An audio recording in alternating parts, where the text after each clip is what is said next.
Live. Go ahead, Ray. Welcome to Caveman Corner.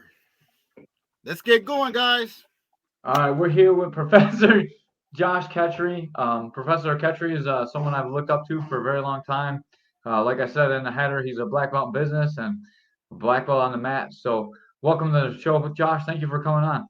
Guys, thanks so much for having me. I really appreciate you guys having me on, both of you. I've been kind of watching what you guys are doing with your Caveman's Corner. Like, you guys have both been announcing at K4, which is like awesome. And you guys really have been like kind of the voice of K4 behind the scenes, like helping it grow. And K4 had blown up. Like, we sold out the venue last time, and the fights were awesome. And you guys had a big part of that. And we had a big Caveman Corner sign up in the rafters. And Appreciate that. When you invited me on, I was excited. I'm like, oh, this is cool. It's local for me. And I know you guys have like people on from all over the place, but it's an honor to be on. So thanks so much for having me, guys. Appreciate it. It was great. Just today, I was at Wegman shopping, and this guy came up to me. He's like, "You do the announcing for K4, right?" He's like, "Yeah." And you're Keith, right? I'm like, "No." That happens a lot. He's like, I want to get on the card. I was like, "Yeah, man, message Keith. He'll get you on the card." So that's really grown. Everywhere I go, people run into me, and most of the time I think I'm Keith, but sometimes they all know K4. So yeah, everyone thinks you're his brother too. They're like, "That's Keith's brother, right?" I'm like, sort of. Not really by blood, but Yeah. Just about. That's right. So awesome. I started training with you forever ago. We were white belts. We didn't even really have like a black belt instructor. Can you just walk me through your journey to black belt? Yeah, I can walk you through my journey to black belt. So my first class I ever took was in 1997. So that's how long ago that was. I was just out of high school. I moved to North Carolina with my friend. And of course, I was a fan of UFC and Hoist Gracie and all that. And I was in Charlotte, North Carolina. And I heard that Hoist had like an affiliation like a couple hours away in this town called Hillsborough. So I asked my buddy if he wanted to go there. I had some local buddies and stuff like that. I'm like, "You guys want to go?" And a couple of them said yeah. So we started going up there. And there was a blue belt instructor, and like a real athletic dude, a big dude. And there's a couple like tough guys. Like, back in the day, jiu-jitsu was different than it is now, where they would just kick your ass and basically be like, "See, jiu-jitsu works." But it wasn't very welcoming for beginning students, right? It was kind of like they just would beat you up, basically. And seeing a purple belt back then was like seeing a unicorn. And I didn't even know black belts really existed. I was like, I don't think they're real. So I think I went like a full year of training without ever seeing a black belt. The highest I saw was a purple belt. So one of my first times up there, I think it was actually my very first time, there was a female guest purple belt there. And so I was with my one buddy, and he's like really jacked and everything, and has tattoos. He looks kind of like a villain in a James Bond movie. And they're like, "All right, go roll with this girl," basically. And the girl was like, she was petite, not super petite, but she was like athletic build, maybe like 130 pounds. You could tell she was in shape, but man, she mopped the floor with like both of us, right? She like just destroyed us. Like, I was getting armbar, choke, leg lock, just getting murdered, right? And my buddy too. My buddy, like I said, was a big jack dude. We're driving back, and he was all like depressed, like, "Oh, that was so embarrassing. I'm never going back. That was like the worst thing ever." And I had the exact opposite reaction. I was like, "Dude, that was amazing. Like, look at yourself in the mirror. The fact that just happened proves that art is real. That's like a proof. That's a result." And it was like something pure and something honest about it that I just loved. And then I was addicted. I started going like 2-3 times a week, even though it was a 4-hour round trip for me. I was driving 2 hours to train, and then I would drive back, and I'd be pulling over on the side of the road, like puking, like my hands were numb, and learning basically like the scissor sweep. I'd know like one move for a month, and then like that was it. But then just go get killed on the mats, and then I ended up moving back to Buffalo, and I was training a little bit with some of my friends, and we were training just kind of like randomly, like wherever we could, like Primo and you. There was like a very few people around that like, had like subtle, had interest in training, but we didn't have proper training. So we were just kind of like just throwing things together. Sometimes like a famous grappler would come to town and we'd train with them or whatever, but it was nothing structured like it is now. And that went on and off for a while. And then I started having like UFC parties at my house. Like me, my roommate, Mike Dizak, we both loved MMA. He ended up being like a pro fighter, moved up to Vegas and everything like that. And we'd have parties at my house for like this is back when like it was like Chuck Liddell versus Tito Ortiz, and so then we had like a little grappling group that we would train. We trained in my backyard a lot. We had mats that we just open up in the backyard and train. And one day I got a phone call. It was like from Josh Koscheck, and he was getting ready for like the Ultimate Fighter season 1, and there was nobody in Buffalo to train with, and he had heard about our little group and asked if we'd come train. So it was like a couple wrestler guys that I train with, and Dzak and Dan Hawley, and like, just people like that. There's a nice little group of us that trained. Some of them fought MMA, and we just went and trained with Koscheck at UB for the first season 1 of Ultimate Fighter. And Koscheck, he didn't really know jiu-jitsu, but he was such a good grappler, and he learned so fast. He was just like a sponge, and that he did pretty good. In the season 1, he became really famous from that season 1, and then from there I took a break. Like I didn't train for a few years after training with Koscheck and that. I kind of trained here and there, but then Espia like came to town. I skipped a big part here. I'm sorry. I got my blue belt in 2001.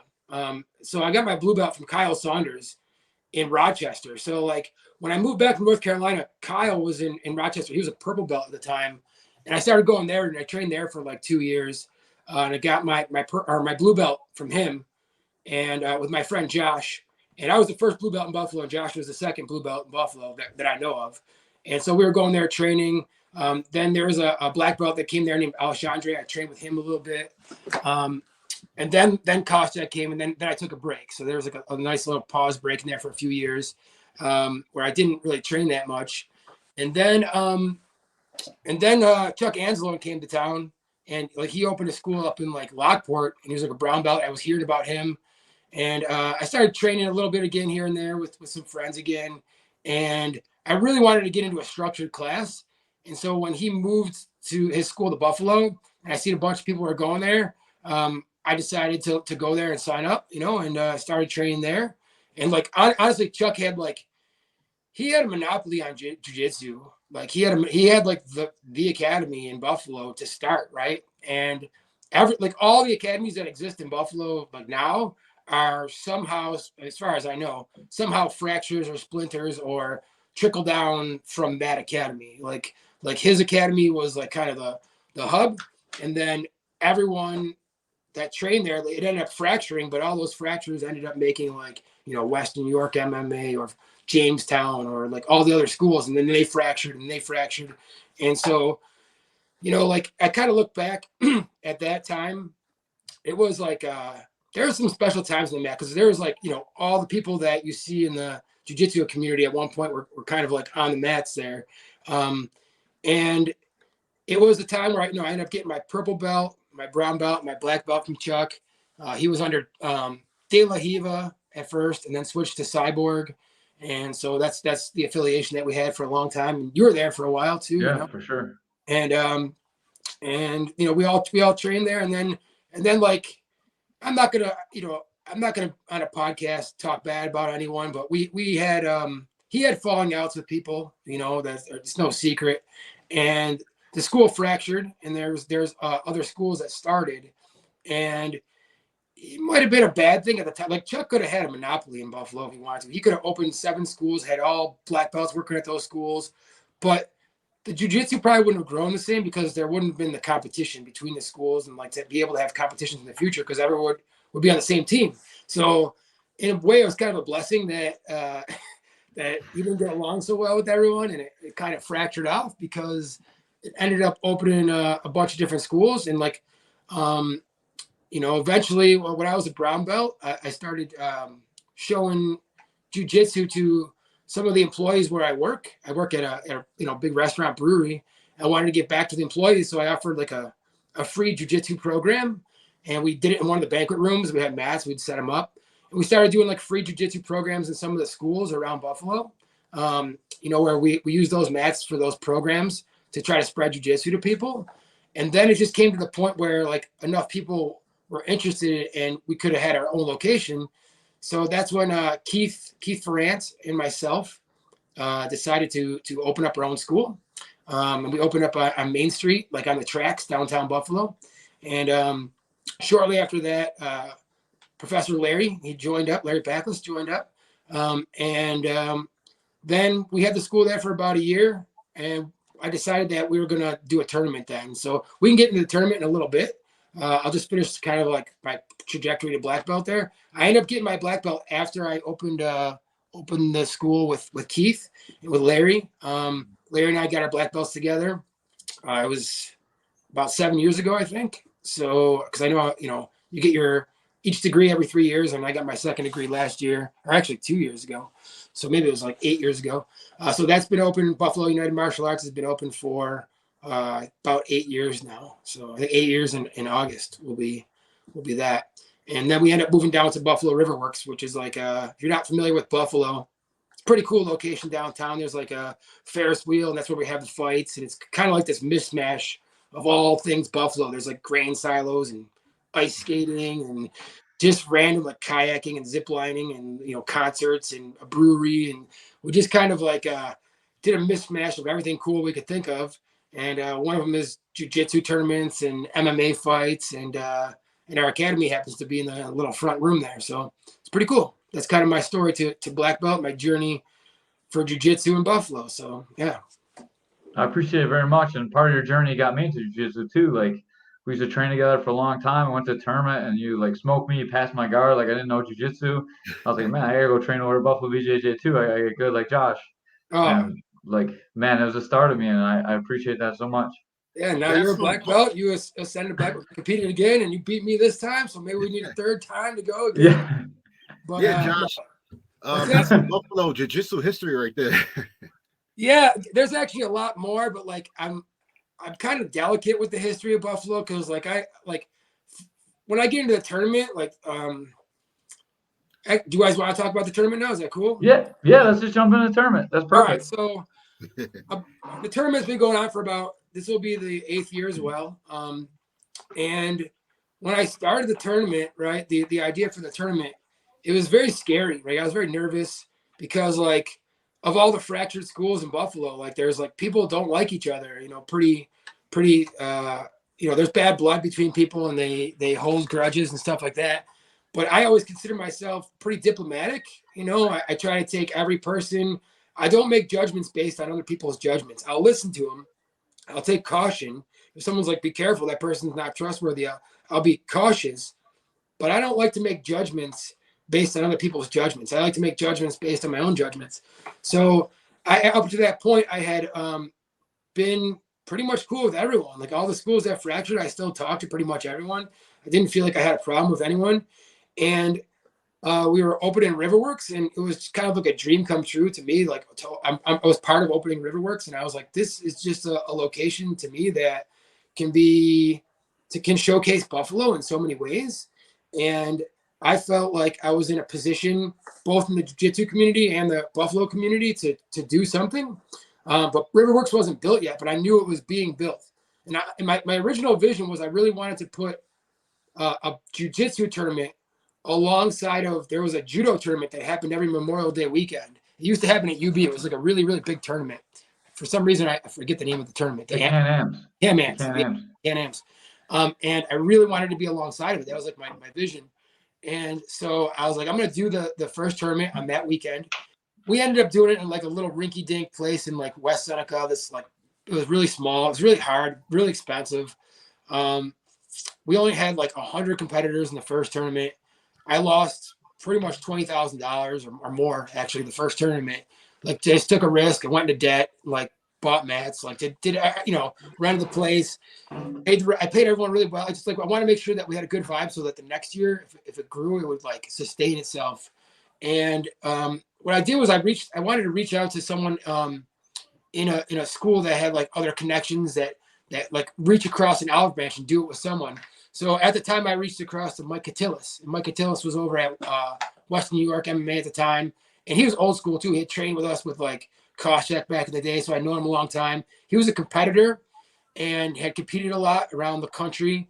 I competed a bunch, but not as much as him. He competed a lot. And honestly, it was terrifying, running a tournament. I didn't know what I was doing. It wasn't there's a book, go do this. It was just all right, I'm going to do it and figure it out as I go.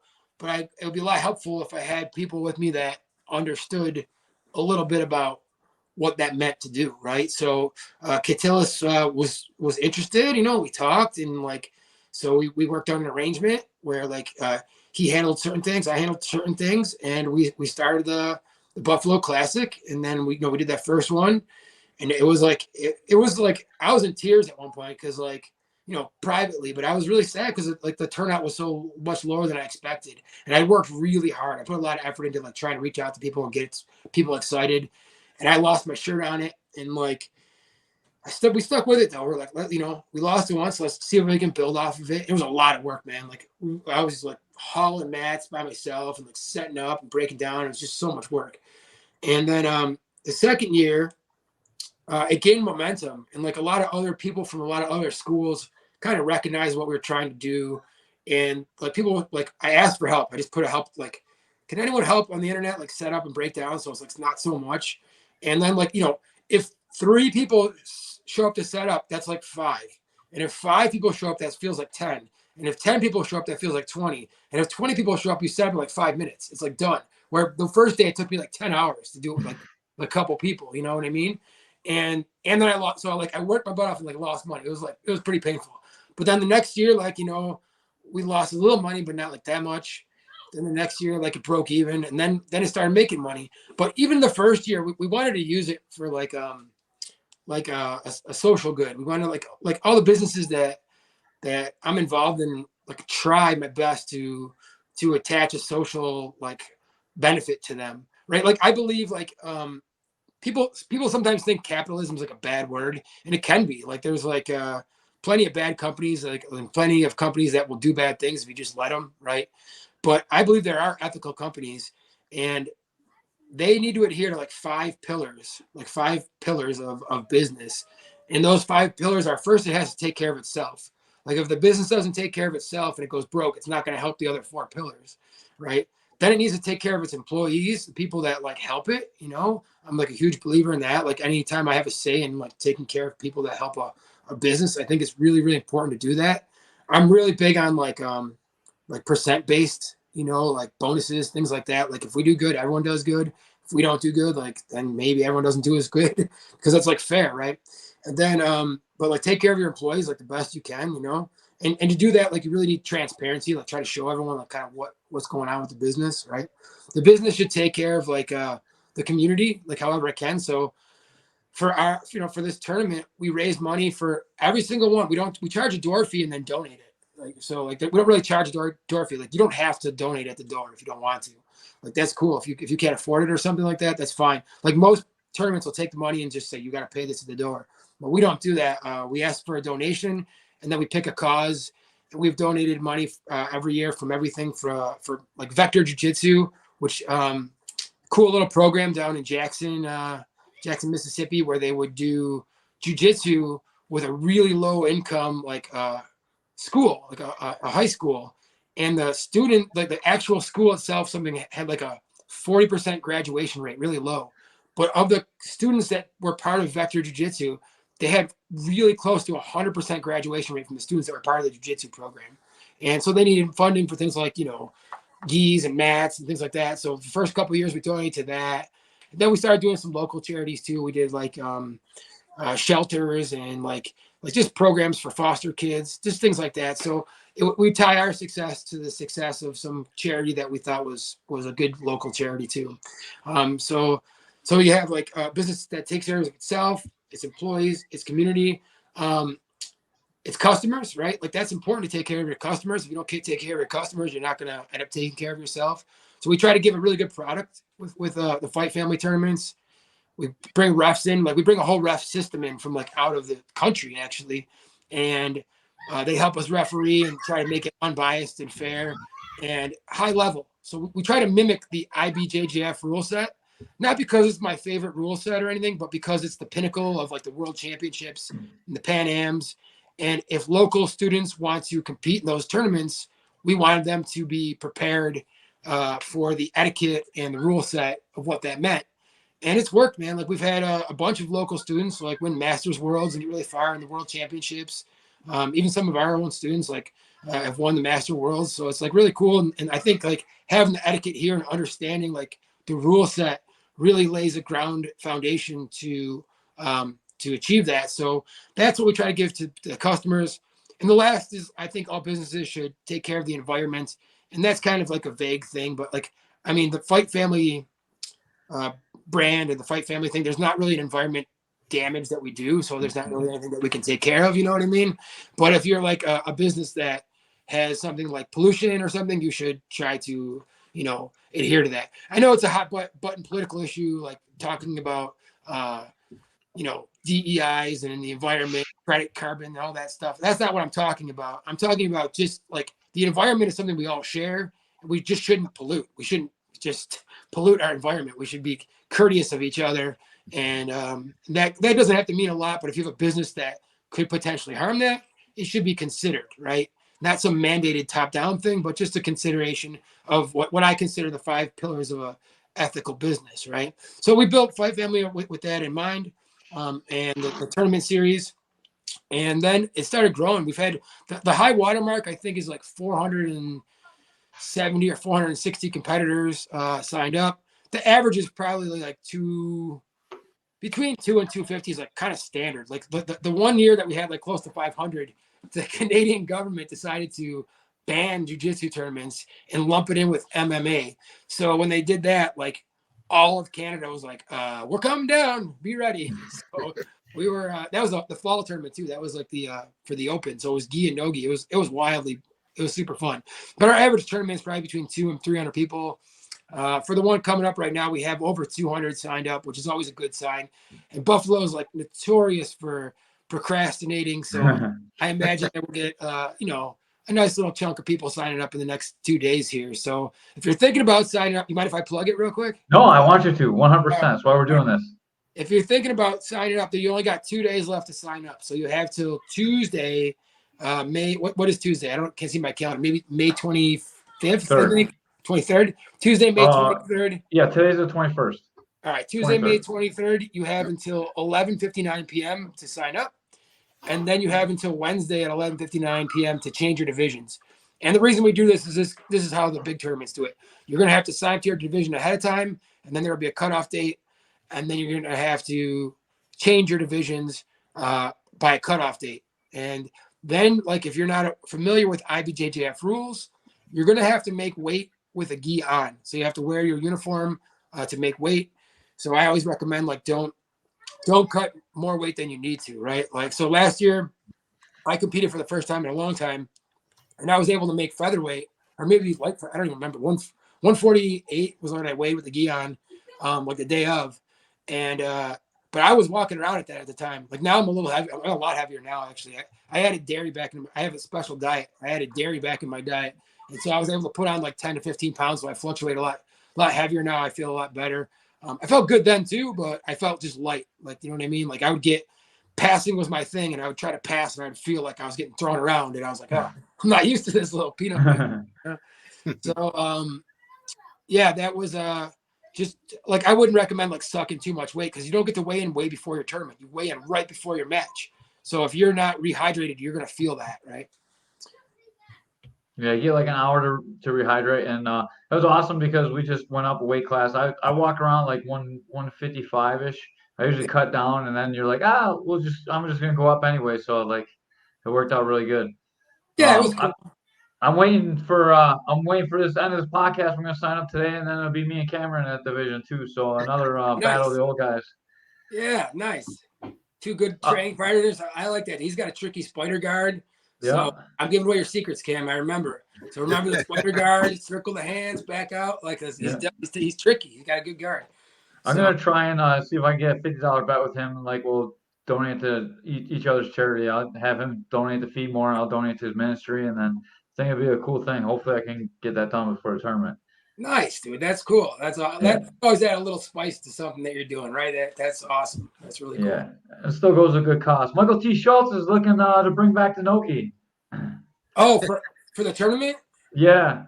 We do the no-gi in the fall tournament, but we haven't done the fall tournament in a couple of years because of, we had COVID, and like, it was a mess, So like last year, like, it was to the point where the tournament was barely viable again, because like not enough people signed up really.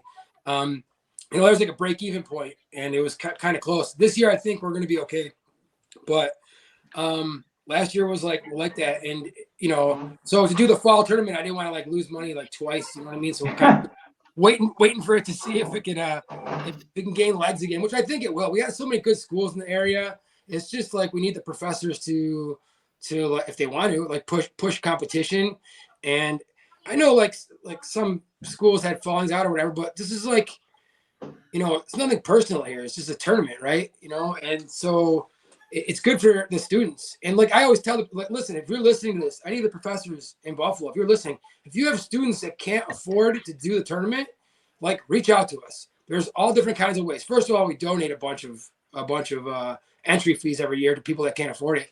But also, like, we have volunteer opportunities. Like, you can volunteer to help set up, to break down, to work a table, to do like stuff like that for your entry fee or half your entry fee or whatever. And we'll work with people. We're not like, nobody should be not competing because they can't afford it, right? That's the way I look at it.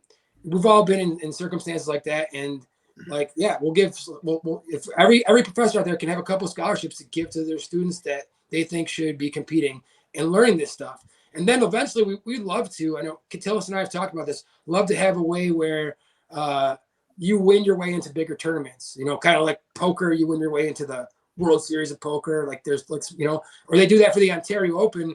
I don't know why we couldn't do that here. We could, but that's a pretty big risk for us because that's like all of a sudden, all right, now we need to have $7,000-$10,000 set aside for that.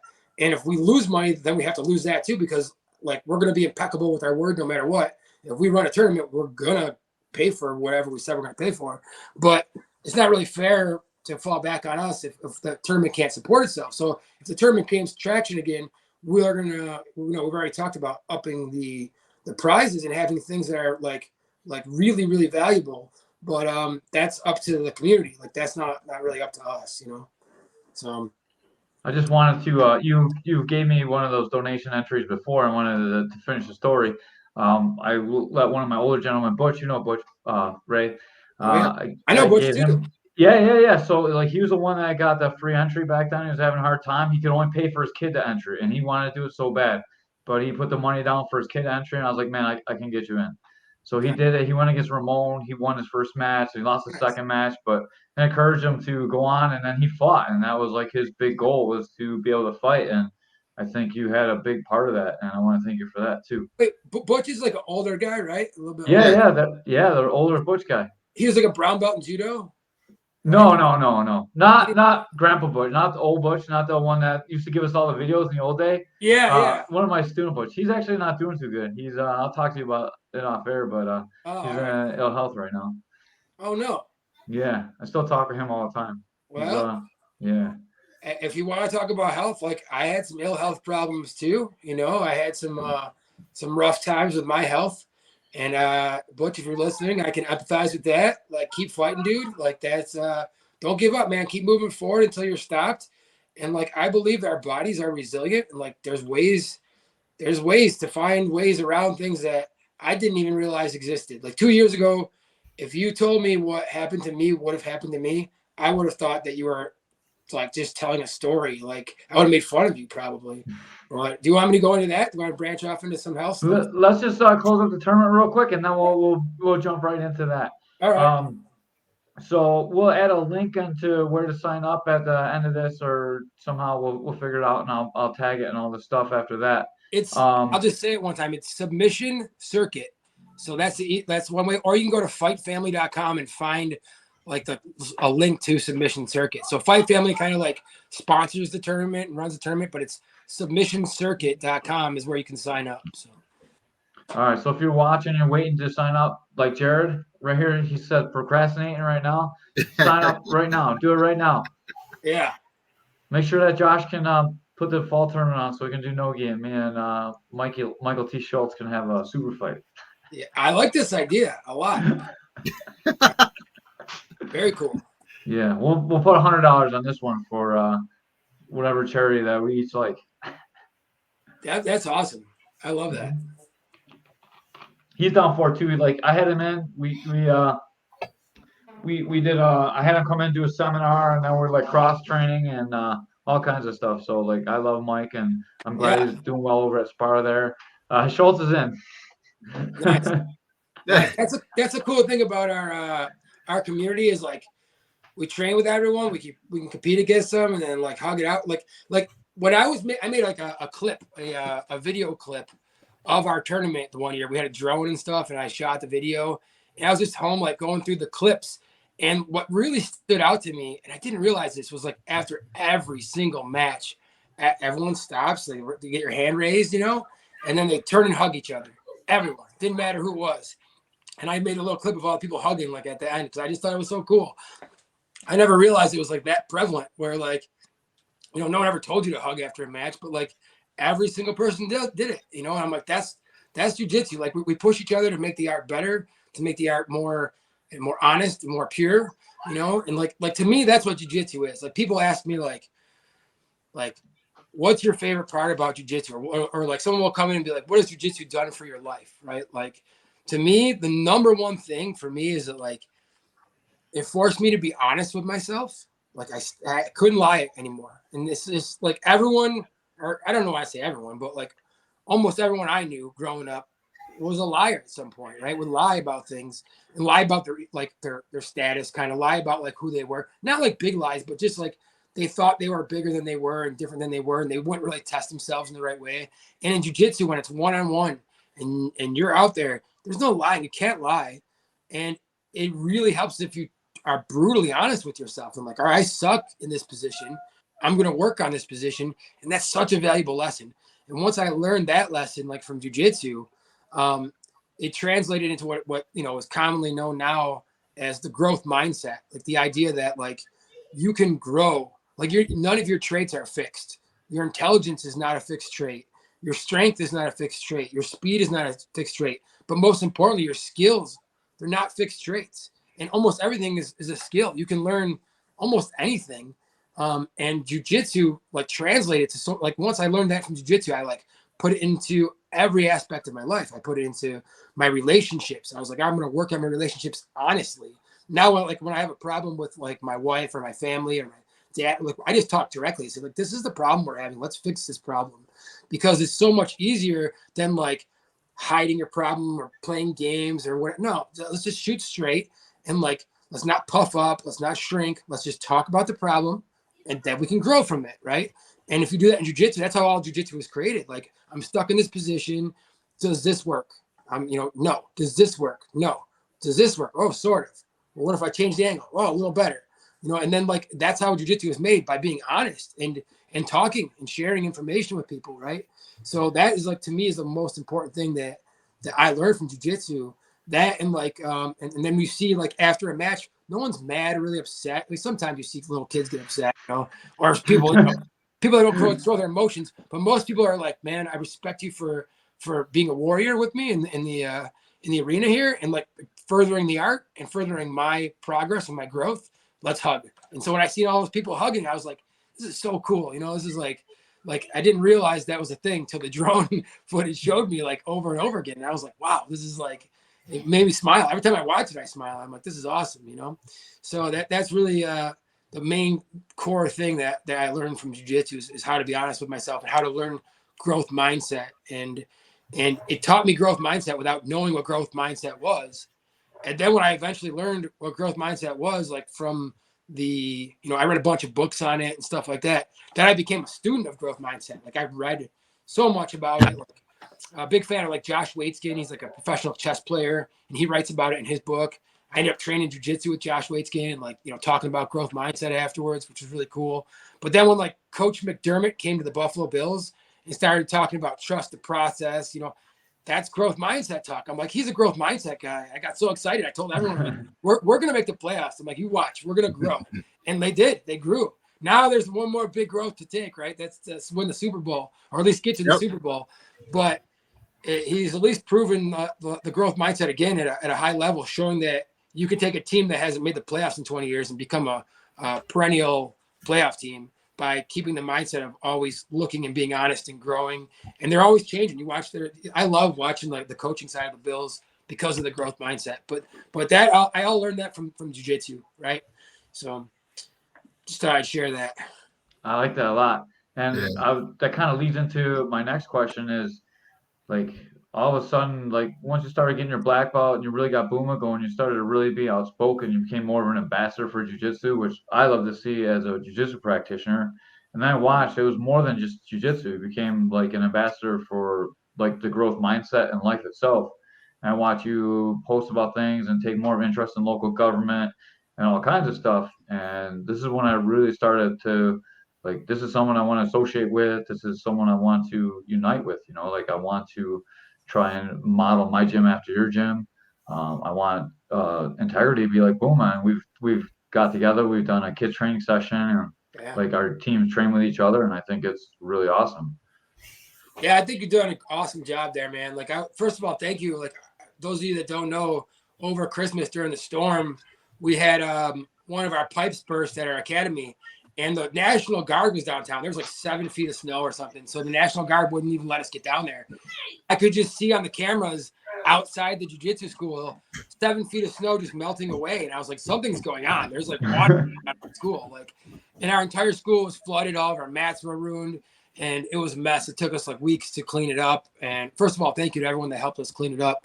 We cleaned it up. We got new mats. But in that time, you reached out to all of our students and myself and said, hey, come here and train. And, you know, invited us with open arms. And, man, your school felt like home. Like, I love training there. You guys were awesome. Good jiu-jitsu practice. Your kids are really good. Kids were awesome, man. When they came to our school to train with our guys, like, they were really good. But thank you for inviting us. And I feel like your model at Integrity is the kind of model I want to associate with too. Like I think, and the Cavemans Corner and everything. Like it's important that we have groups of people working together. Well, like you're talking about, like I've been involved in politics and things like that. It's really not so much politics for me. I started like studying systems, just systems of people and systems of everything. And I started seeing just how corrupt the systems are, right? I started looking and seeing like, man, these systems are corrupt. Of course, if the system is run by a person that has integrity, then the system won't be corrupt. But so many people can be swayed to be, even if they're a good person, they can be swayed to do bad things, and then the whole system falls apart. And so there's so many of our systems are just corrupted, right? It's just like, you know, systems of government, systems, like all the systems are corrupted. Our systems of food, our schooling systems, anything that can be corrupted, I believe, like has been. So when I see all these systems, to me, I started studying systems and seeing ways to like fix them, and then started getting outspoken about like we need to be able to fix these systems. Like I see ways to fix them, but it requires like people working together in like a decentralized kind of fashion, like where there's not really a leader. Because if you have a leader will be corrupted. It will happen. It doesn't matter. You can corrupt people so many different ways. You can corrupt them with blackmail. You can corrupt them with fear. You can corrupt them with money. You can corrupt them with violence. You can corrupt them with violence to their family. Like, you need systems of people that are just decentralized, working in the same direction. And those systems are really hard to corrupt. And there's a lot of examples, and like we could dive into this really deep. And maybe this is for a different podcast. But like, you know, there's just like examples of systems that haven't been corrupted in the world that exist are mostly decentralized systems, right? Like for a simple example is Bitcoin, like the money system. People don't understand it, so they think that it's been corrupted. They think that, like, you know, this big scandal that happened with FTX recently, that was a centralized entity controlling the Bitcoin codes, basically the keys, and they corrupted it. But it wasn't Bitcoin itself got corrupted. It was a centralized system. People trusted something that was corrupted, right? And so, but Bitcoin itself has never been corrupted. It's never been duplicated. And, you know, people don't understand what it really is. But to me, it was like one of the greatest inventions in the last 15 years. We'll see if it stands up to the test of time. Government's coming for it for sure. They're going to try to take it out because they see the danger in letting people have their own money, right? All money is, people think that money, people always give me an argument like, oh, gold is better than the dollar. All of it's the same. All of it to me is, all money is trust. Like, it's a unit of trust between two people. Like, if I say this gold bar, you trust that it has value because it has value, you know, intrinsically on the market. But the dollar has trust, or like the yuan has trust. Well, if we all decide to trust Bitcoin, That's just as good as trusting anything else. It's just our decision to trust it, right? But because there's no centralized, anything that's centralized can be corrupted. And when you corrupt it, you get like a big cache of things. So if you corrupt like, let's say you corrupt a server that has everyone's passwords on it, you might get millions and millions of passwords. But if everyone kept their own passwords on a thumb drive at home and didn't give it to a centralized server, that's what basically Bitcoin is, then you can't only corrupt one node of the system. You can't corrupt the whole thing. It's impossible because you have to go to each individual person to corrupt it, right? It would be like if I had my bar of gold, you had your bar of gold. It would be a lot harder to get all the gold in the country if everybody had one coin than if we took all those coins and put it in one central place and said, okay, that central place, every criminal would be looking at it, thinking of a way to get to it, right? So the only really way to have a good system is to be decentralized, and then it won't be corrupted, and then be transparent. So like I try to do this in my businesses. I decentralize my own leadership as much as I can. I don't barely ever tell people what to do. I say, what do you guys think we should do? I take votes and say, like, look, what are we going to do? And then listen. And man, when I tell you this, like listening is a powerful tool. It's not just like some tool that's like, okay, it's a good ethical, makes you feel good. No. It's better to listen than it is to lead and say, this is what we're going to do. The results. Like I live a life with all of our tournament medals and all of our trophies have a little saying on it. It says nullius in verba. And that means take nobody's word, right? Be results driven. Like results matter most, right? And so nullius in verba. And so like, if I look at the results of my life, the times I've listened to the group of people that I've been in charge of, anytime I've been in charge of a group, if I really listen, it just works. And it's easy. It's an easy way to lead. I don't got to do much. I just go, all right, guys, what do you guys think we should do? All right, let's try that. And then, first of all, it deflects responsibility off me. I'm like, you guys are the ones that said to do this, not me, right? But it works like insanely well. Like I can think of, some restaurants that I work at and breweries. These are like monster restaurants. Like in terms of the country, they're in like the top 100 restaurants in the country, and independently owned restaurants for locations. There's so many amazing ideas that came backwards, that came from the group to the top. Like there's very good ideas that came from management too, but like so many amazing ones came backwards, like really mind-blowingly amazing ones. And when you listen to those ideas, you saw results, right? So like I highly recommend, like if you're in charge of a business or a group of people, like I would pass out questionnaires. Every meeting I have, I'd pass out questionnaires and be like, what would you guys do here? What would you do here? What would you do here?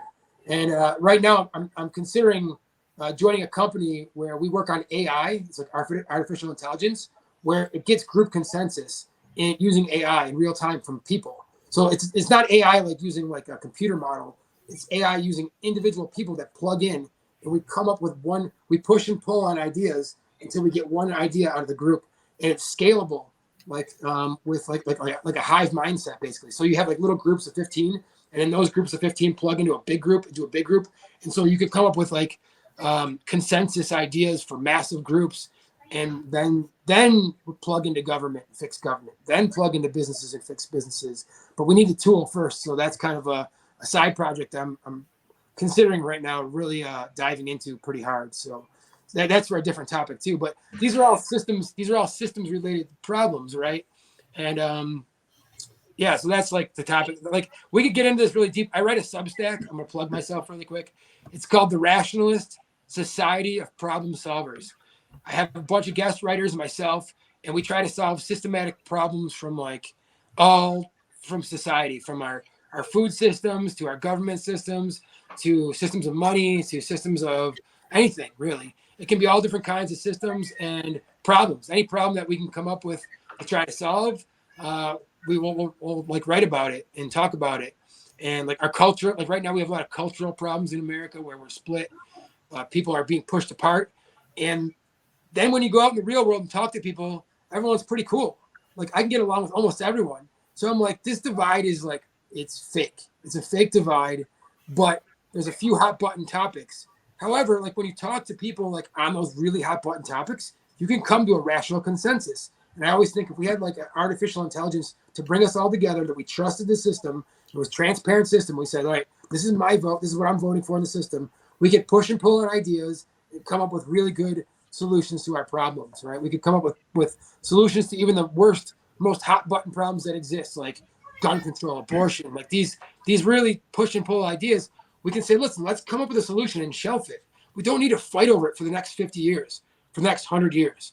We can say, look, this is the best route. We're going to try to follow this line. Let's all agree to it. And then shelf the idea and just focus on that problem that we agreed to together. But we need to have a tool to get to consensus first. So that's kind of like what we're working on now. And I'm going to find a way to find this, even if the tool that I'm working on right now isn't the right tool.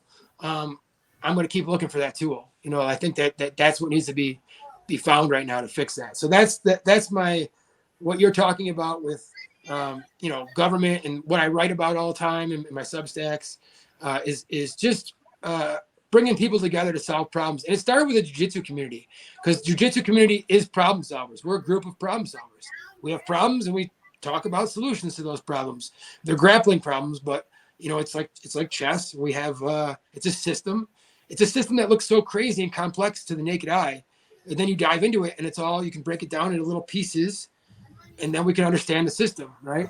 And it's crazy because we all work together too. Like every possible division that you have online all comes together on the mat, and we all figure out problems together. So like we see it every day in real life. Me and you for sure as gym owners, we see like Republicans and Democrats, like pro-life, like everything. Like they're all together on the mat. They train, and everyone can get along. So it's really just talking about things and figuring issues out. Like it shouldn't be as hard as it is today.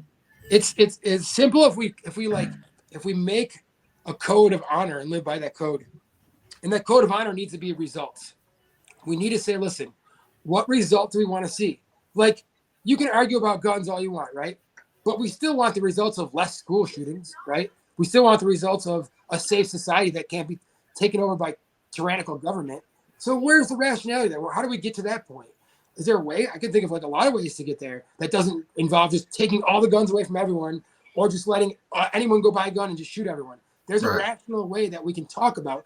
And because we have states, we could try one idea here, and work it out, right? But we can't do it unless we have a tool. Like, our politicians don't even know what we want. They're not taking like feedback from us. They're just telling us top down, this is what you're doing. That's not how a democracy is supposed to work. We're supposed to be part of the solution. So we need to be part of the solution. We need to be results driven. So that means like we have to like adhere to results. If we're not seeing the results we want, we got to keep tweaking the systems, right? And not be afraid to admit when we're wrong and say, listen, be honest with ourselves. Have that jiu-jitsu mindset and be like, we're not good in this position. Let's change what we're doing. Like I always give the example of the war on drugs. It's a horrible failure, but the results that we're seeing are making it worse. We got to do something different. Like, that's just not right.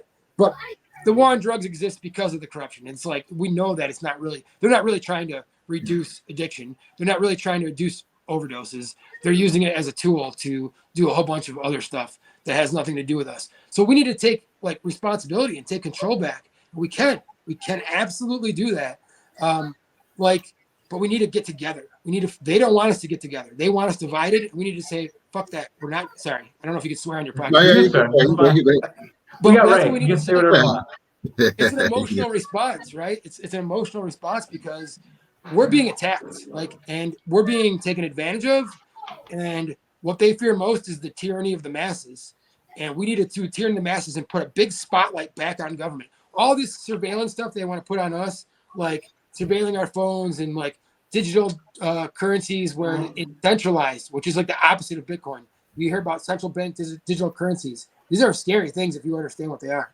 Or like them controlling the food supply and like all this stuff. This is stuff that we need to say no. And like we need to have our own solutions to. And we need to be part of the solutions. And we should be. We can be, right? It's just like we need to decide to be and find a way. There can't be a leader, though.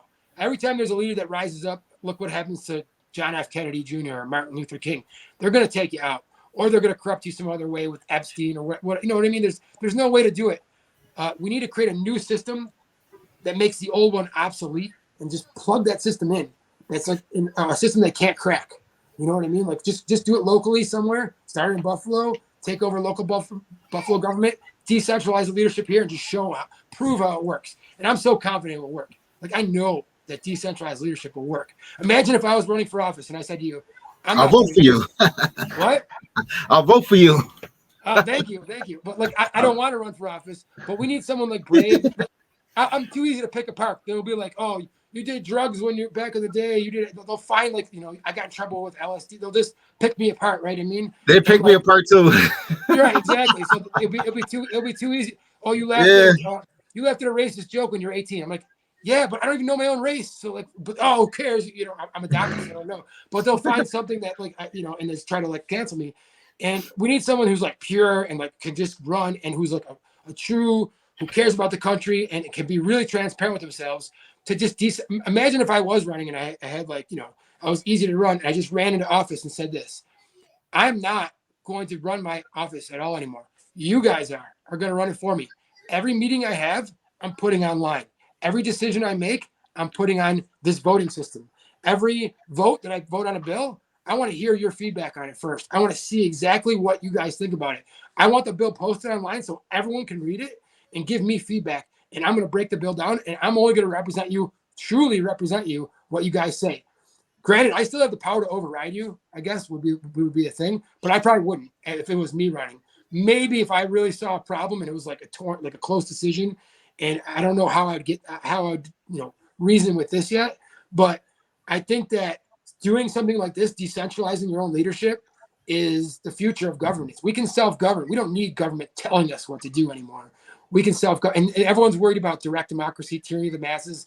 That's not really what I'm talking about. I'm still talking about a representative democracy with a constitution and courts and individual rights protected, but where we really have a say. And we can see exactly what our say is compared to what our representatives are doing. And like, imagine we did something like this right now for the Jeffrey Epstein client list. The whole world would be like, show me that client list and prosecute them. Why isn't that? Well, it belongs to intelligence. Well, that's scary, right? If you read Whitney Webb's books about One Nation Under Blackmail, it's the scariest book I ever read. It's like we're being run by the mob, basically. It's really scary. And every thread you can pull on, every thread's verifiable. You can't go up against that. You can't just go into office and change that. You're going to get killed. Your family's going to be in danger. Your plane's going to crash. Like, it's corrupt. What you need is to say, listen, if I die, I'm running for office. It doesn't matter if I die. It don't matter. I don't care if you kill me. Go ahead, kill me. I would run with that kind of confidence too. I would run with that kind of like go ahead, kill me. Like I'm not me. I'm running for the people behind me, and they're going to tell me what to do. If you kill me, someone's going to pick up the flag and take my place. And when they do, they're going to still turn around and to ask the people, what are we going to do? And the people are going to say, make everything transparent. Every single document to hear that's like classified, let's make them all unclassified unless there's some independent thing that says this is really a government secret, like a military secret. We should know who's on Epstein's client list. That isn't a military secret. That's a disgusting thing that happened. That means our entire system is run by people who are blackmailed. And we just brush that off and say, oh, okay, we're going to accept that. Well, I won't accept that. I've dedicated a big part of my life to trying to find a way to crack into that. And I think I have a way. I think the way is decentralization and transparency, but not just like total decentralization. Like we need some kind of organization. So that's why we need like AI to like bring us together and say, all of us are going that way because we agreed on it. We found a consensus and now we're going that way. And we're results driven. We're not going to accept bad results anymore. We're looking for good results.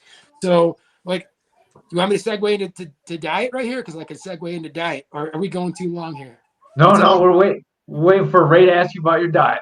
All right. So but I was gonna say that with the high level governors, government people in the list, they don't want to let out.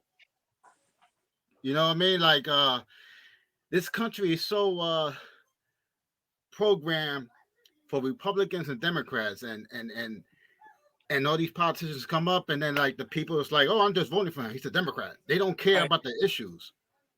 Yeah. Well, first, that's another thing. We need to be results driven, and we need to take responsibility. Take responsibility for our own government. Right now, we need to make the decision and say, I'm going to be active, and I'm not going to be active in a way where I'm Democrat or Republican. I'm going to be active in a way where, excuse me, I'm results driven. I don't care what that means. Like there's a saying that I believe it was Naval Ravikant said the one saying, but I think he was quoting someone else. It might have been Nassim Taleb, who wrote like Black Swan. I think he talks about this. At home in my house, I'm a communist. With my friends and family, I am a socialist. And in my neighbors in my town with my next door neighbors, I'm a Democrat. And the bigger the level gets, then I'm a Republican at the state level, and at the national level, I'm a libertarian or an anarchist even. Right? The bigger the system is, the more chances there are is going to be someone trying to corrupt it.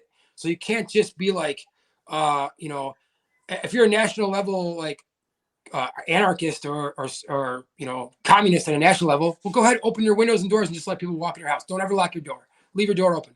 I leave my door open for my family, right? For my friends. All my friends have keys in my house pretty much. I like trusting people. But the bigger the system is, the more it has to be impervious to corruption, right? So there's got to be a fusion. There's got to be a fusion of all the ideas. It's not just left or right. So they try to push you into like, oh, I'm a Democrat, I'm a Republican. Well, I have emotional attachments to all of that, all different sides of things, right? The empathy that the Democrats have, I completely understand. We should be taking care of people. We shouldn't let the weakest people in society collapse. We shouldn't let them get forgotten about, get run over. We shouldn't let civil rights go by the wayside. I don't think people should be spending time in prison for possessing marijuana or drugs at all, honestly. And I feel like sexual rights, the right to love whoever you want, should be up to you. You know what I mean? As an adult, if you're not hurting someone, you should have the freedom and the social ability to do whatever you want. That's how I feel about it. That's how most people feel about it. Some people want to impose theirs on others, but even people that are mostly Republicans still don't care. Really, they don't really. They just if you listen to them, they're more against some of the issues where it starts to cross certain lines with them, which I can understand some of those lines, right? And I love talking about those. Those are hard things to talk about and not get social. I won't talk about it on your podcast. So you don't That don't matter.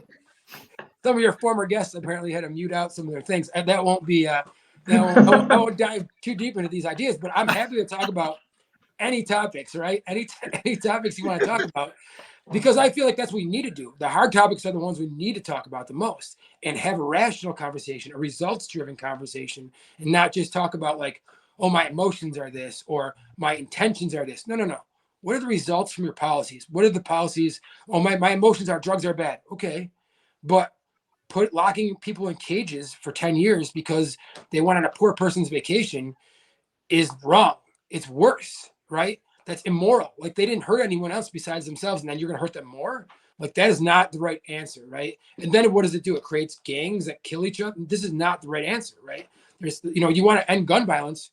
The number one way to do that is end the war on drugs. You're going to stop 50% of all gun violence in this country can be tied to the war on drugs in some way. So let's have rational conversations about these things, right? And that's a problem. So to segue over into food here, right? So I'm at the point now where I thoroughly believe our food systems are corrupted to the core. And I didn't, 2.5 years ago, I started having some scary symptoms, right? I started feeling off balance.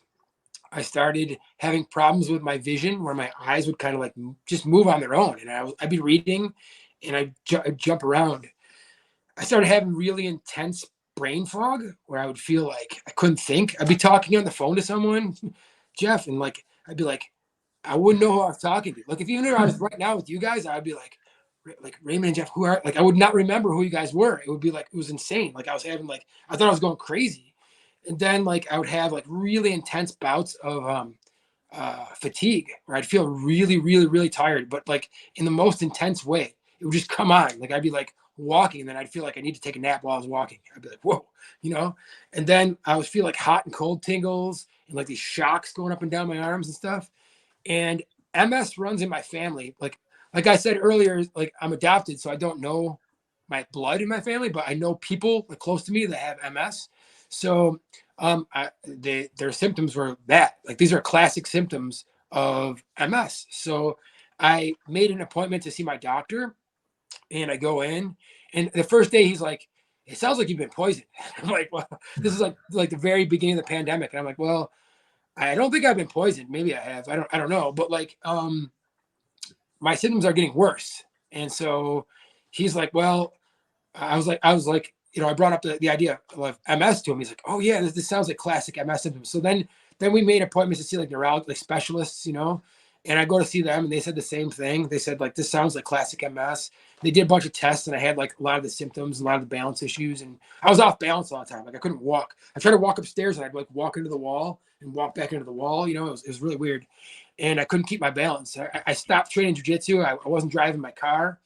And they did a brain scan on me, which is like the most reliable way to tell if you have MS.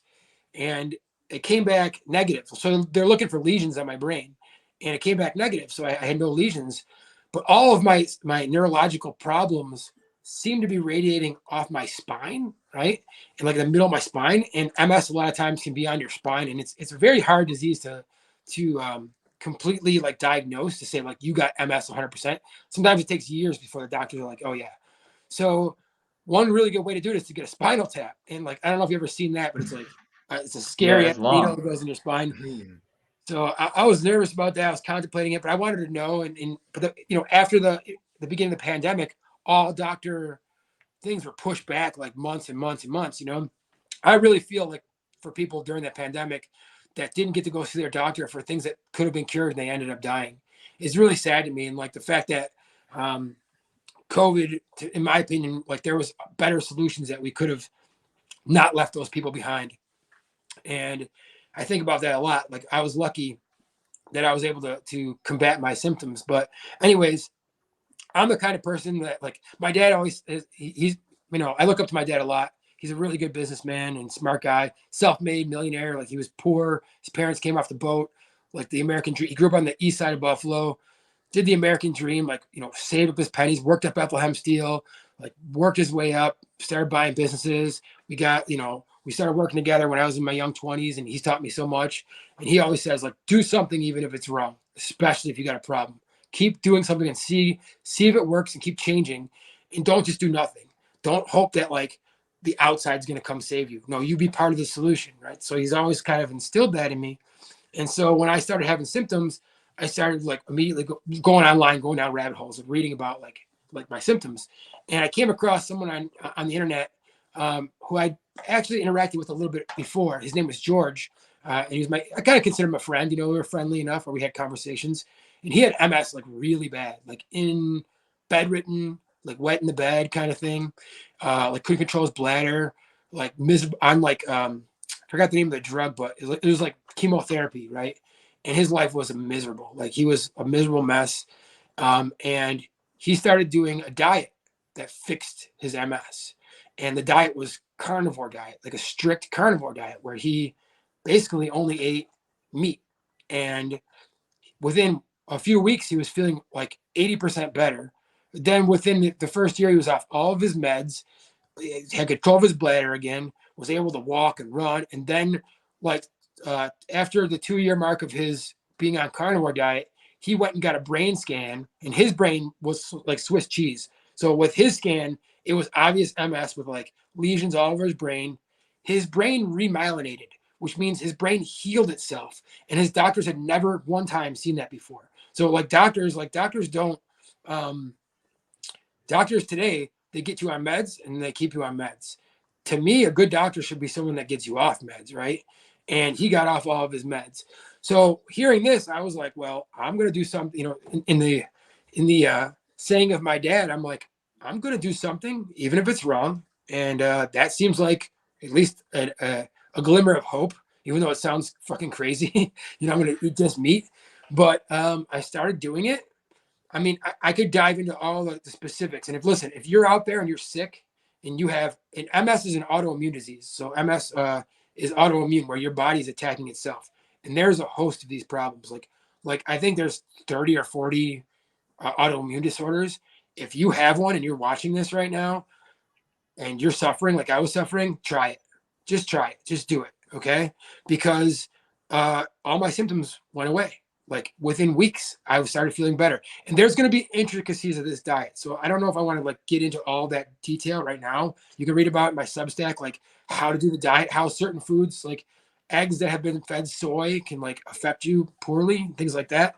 So you got to kind of be careful. Like carnivore diet is animal products, but if you're sick, I recommend doing a strict strict version of lion diet, which is just ruminant meat, salt, and water, and maybe bone broth, and do that for as long as you can do it.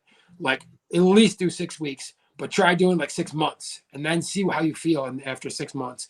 Because for me, I was feeling like -5, maybe -6. Like I always say, like a bad flu for me is like -3, maybe. And I was just miserable, man. I was just like, couldn't train jujitsu, which means like that sucks as like my life, like couldn't do any of the things I loved. Like it was gone. Couldn't walk, couldn't drive a car. Like I was like messed up. And then so I started feeling better. It took a while to get back to perfect. It took like over a year for me to get back to perfect. And I had only been sick for like a little while. So I imagine if you have autoimmune for a long time, I've seen it take a year for people to get back to feeling like just good. But for me, once I got back to feeling normal, back to zero, I started going the other way, and a lot. All my joint pain went away. I lost 40 pounds. I mean, you saw me last year in the tournament. Yeah. I was like a skinny little peanut, right? And then so like I lost weight, but I felt good. Like, I mean, that match, like I was hanging off your sleeves with my hands the whole time. I couldn't play that game for years, like where I couldn't even, my grips were shot. Like after training, I couldn't, my hands were hurt. They're swollen all the time. All my inflammation was gone. And like, I was able to train like twice a day for like 2.5, 3 weeks up to that tournament, and never had ice in my hands. I felt good the whole time and felt strong. Like it was just, I was so grateful that I could train again that I was like, I'm going to compete. You know what I mean? This is like, I feel just grateful that I can actually move again. But since that time, since I've healed myself, I also healed ailments that I didn't even, I knew I had, but I had like mental disorders. I had clinical anxiety and panic disorder, where I would have panic attacks all the time. And before I had my first panic attack, which was like at the age of, I don't know, maybe 33 or 32, I didn't know what panic attack was. So I would look at people that had panic attacks, like an anxiety. I'd be like, that's just an emotion. Like, just get over it. Like, be tough. And it's not that. That's not what anxiety is. It is a full-fledged body, like similar symptoms to almost MS, where you feel like dizzy sometimes, and you feel like brain fog, but then you feel like your world closing in and trouble breathing, and it's like just really intense and scary. And the first time it happened to me, I thought I was dying. I didn't know what was going on, and then I got so used to it. Like I got really used to like the anxiety, because I had it for so long. I took some meds for it, and that kind of helped. But I got used to just being able to ride it out. I would look at it like almost like I was surfing. So I'd get like a wave of anxiety, and I would just ride it out. I'd ride out that anxiety, and I was used to it. So when all of a sudden, after 6 weeks of carnivore diet, that just stopped, and I haven't had a panic attack or anxiety, not one time since then.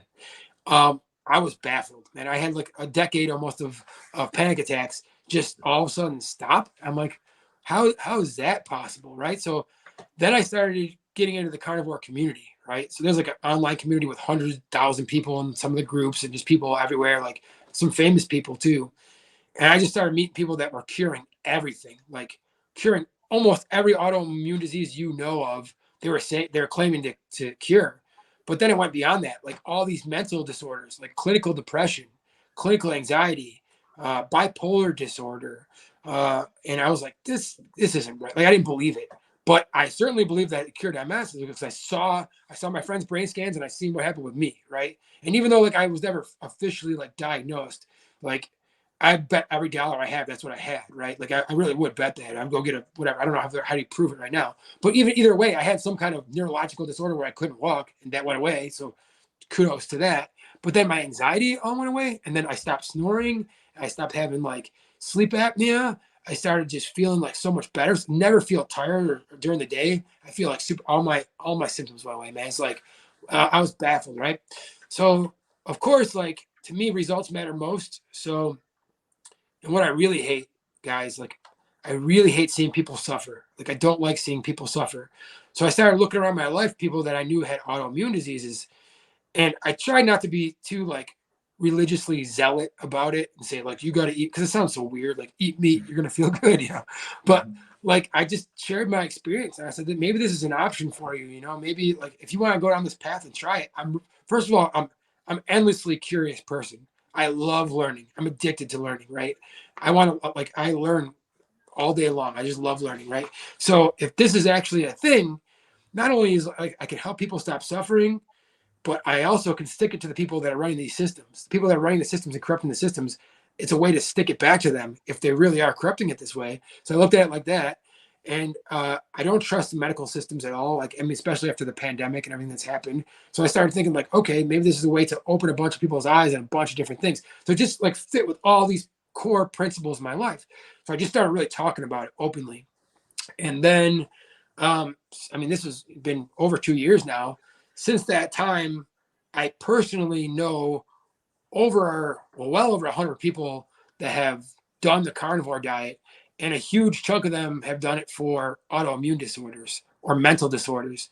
And from what I can tell, it has really close to 100% success rate with nearly all of them, which to me is like mind-boggling, right? Like, I have friends that just for weight loss alone lost over. I have students that lost over 100 pounds, 140 pounds. So Mustafa, you guys know, right? You seen him? Yeah, for sure. I was just about to bring him up. Dan King says, thank you for sharing, brother. You helped me a lot. What that? Dan King just said, thank you for sharing, brother. You helped me a lot. Oh, he's we're live right now. Yeah, yeah, yeah. Oh, I didn't know that. Cool. What's up, buddy? I thought this was a recording. So yeah, I love Dan King, man. So there's some of my friends couldn't beat their autoimmune disorders, right? And Dan's one of them.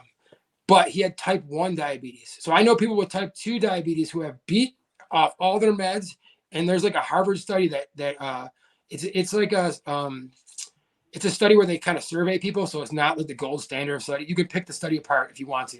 However, every single study that shows that meat causes cancer or causes heart disease is the same exact kind of study. So you should be able to pick both of them apart, right? But the difference is that you can go and meet these people who have cured themselves and shake their hand. If someone dies of a heart disease, you don't know if they were eating seed oils or soy, which I think are the two biggest enemies, or processed sugars or processed wheats, and also eating meat. Because it would be like a survey where it's like, how much meat did you eat? Did you eat meat once a week, twice a week, and then you die of a heart attack or have cancer? And they go, see, meat is a correlation for that. But there's not one double-blind gold standard study that shows that meat causes any diseases, right? There's none of those. There's not one that shows that carnivore diet cures it either, but it's a newer thing, right? So like we're going to get there. We're going to be able, well, to me, the most important thing in science is being able to replicate independently a study. That's what science is. So like Einstein's equations, we replicate every day. We're doing it right now by talking on these phones using satellites. His equations of relativity and everything are being replicated right now as we talk.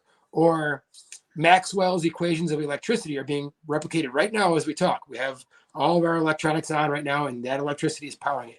That is worth $1 billion. That's worth infinity studies. How many double-blind studies did Einstein have? Zero. Like none of his equations were peer-reviewed studies. They just proved something and did it. So with carnivore diets, the same with me. I have seen so many people now go in to carnivore diet being sick with the idea that I'm going to do this diet to fix my problems and then fix their problems, right? And when I say autoimmune diseases that I've personally seen, I don't know the names of all of them, but there is, my ulcerative colitis is one that I have a couple people that are pretty close to me that have beat. I always do this, but shout out to my friend Lynn. She beat her ulcerative colitis. If you guys don't know what that is, it's really horrible stomach problems where your body attacks itself, attacks the lining of your stomach till the point where you're bleeding on the inside.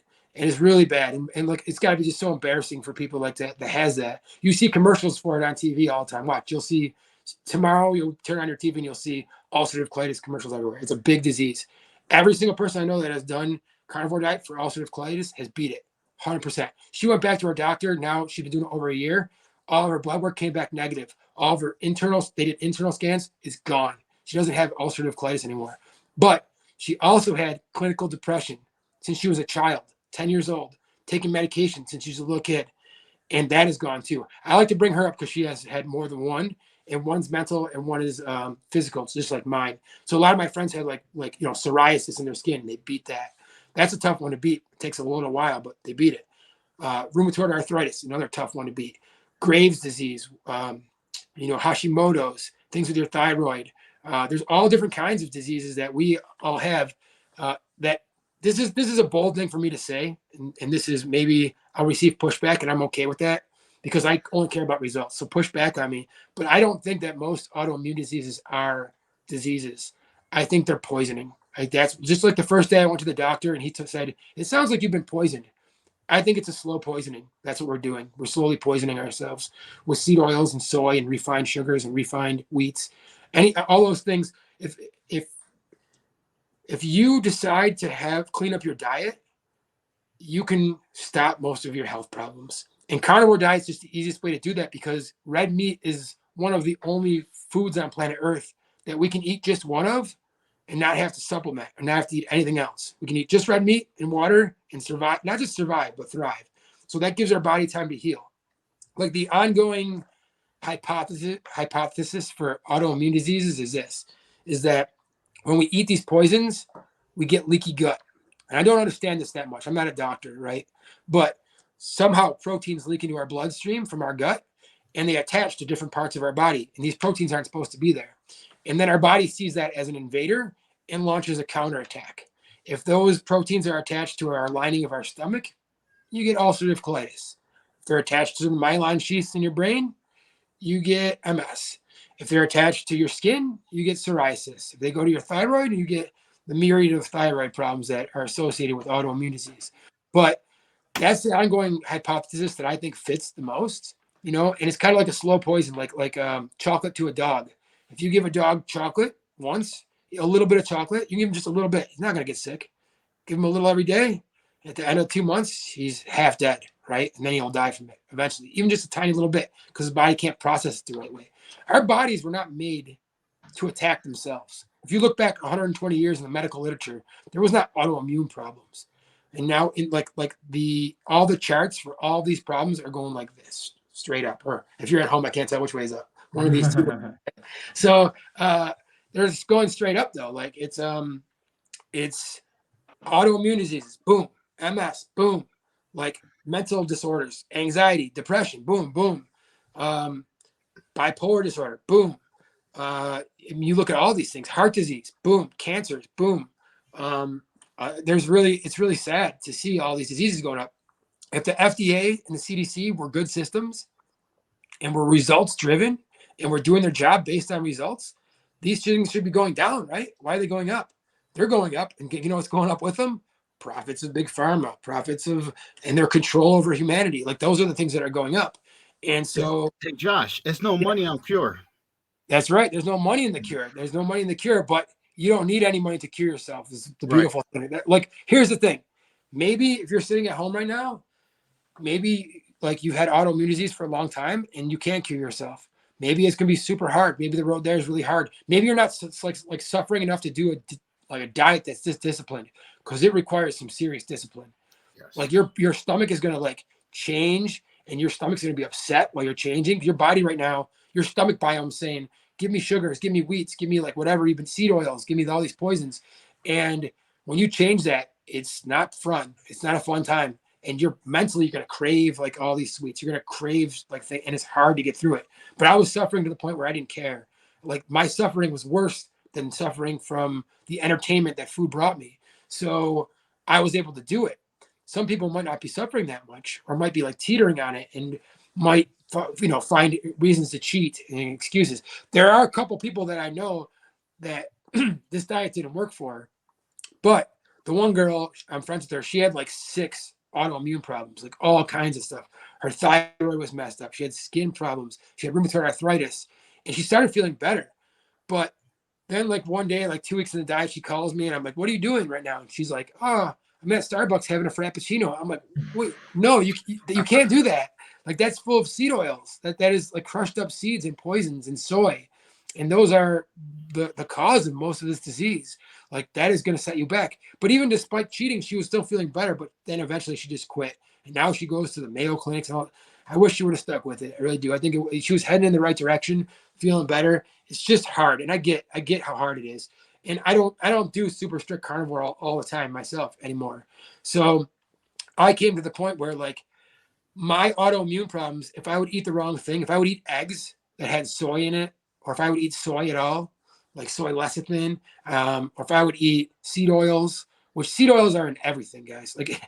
Like Raymond, if me and you went to the supermarket right now and we walked up and down the aisles, and I like your little bets you guys do. If I was like, all right, I'll bet you $20 that this item, packaged item, so we're not going on the outside of the aisles, we're going on the inside aisles.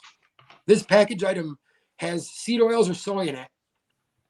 If it does, you give me $20. And if it doesn't, I'll give you $20. I'm walking out a millionaire, right?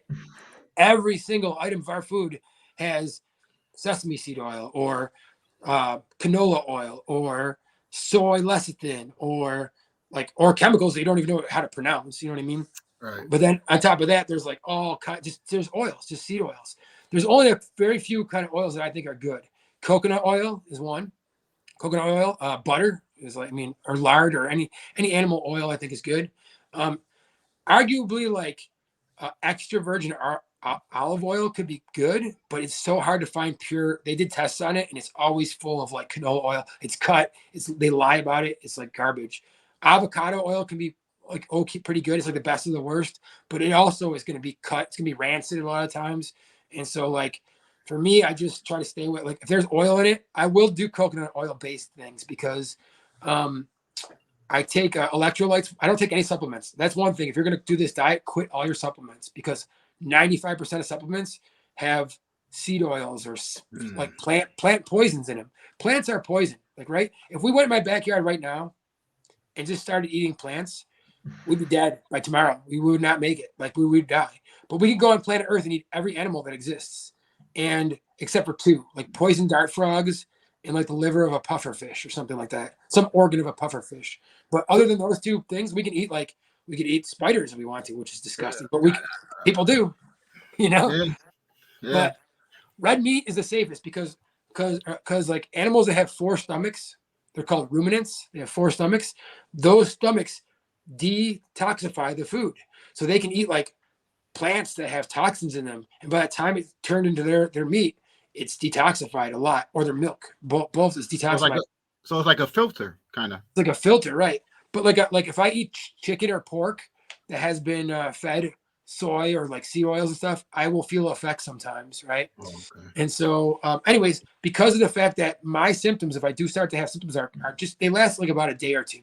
So I'll be off balance for a day or tingly for a day or whatever, and then because of that, and because some of my friends that I've made in this community will have very severe problems. Some of them will get Mustafa will get gout in his legs and he can't walk then. It's super severe. People think that red meat causes gout, right?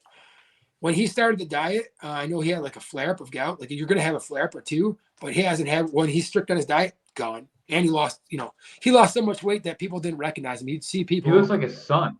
Right. That's what happened to him. He saw people a year later and they hadn't seen him in a year and they didn't know him very well. They just kind of were acquaintances at church or whatever, and or at his mosque, I should say.